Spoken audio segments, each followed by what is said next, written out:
Gosh, you know what? I met Joe at Romford. So Okay.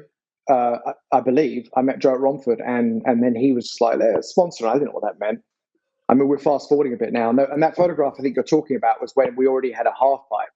No, you sent me the picture of the quarter pipe, You're right. You're right. And I looked and I was like, wow, it says Faze7. I was really surprised. I think I just painted on there or something. Yeah. You just knew it was a BMX shop and you just painted I think that was before I was sponsored. So yeah, it was just a cool shot. And I was like, Faze7 and even GT, I had all that stuff. It was you had manifesting this stuff. Yeah. And you had like the names on the of the Highgate trick team was on the quarter, right? And I know that it was Nick Phillip, right? Nick Phillips, yeah.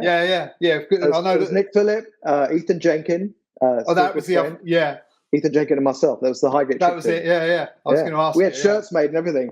Yeah, it was fucking. I see. I don't know if you might. I think you sent it to me. There's a picture of you at Rom doing a kick turn with a Highgate trick team on the back. That's right. Yeah. I don't remember doing it, but I know we were pretty excited about it. And to be honest, I mean, we were really just, like I said earlier about BMX action, we were just copying.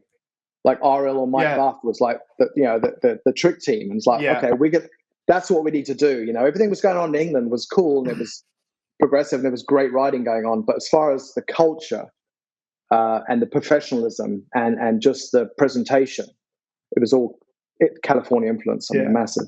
Yeah. But that's like you say, they was a few years ahead, and that's we're getting the drip down, aren't we? So we're good. Yeah. But so when did you stop? Like, you had that photo shoot, which was, funnily enough, that was the first mag I bought. That feature was in it, and I think it was that.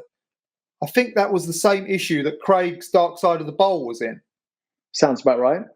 Yeah. So that was like a huge. Like when I looked at that Track in the Woods piece, that was like amazing because it was just like kids doing it for themselves, and I was real young.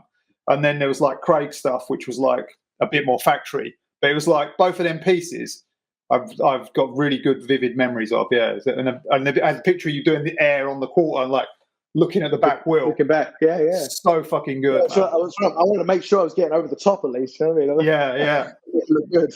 Yeah, it was fucking cool, man. So that must have wound down as you discovered like more sort of impressive skate parks.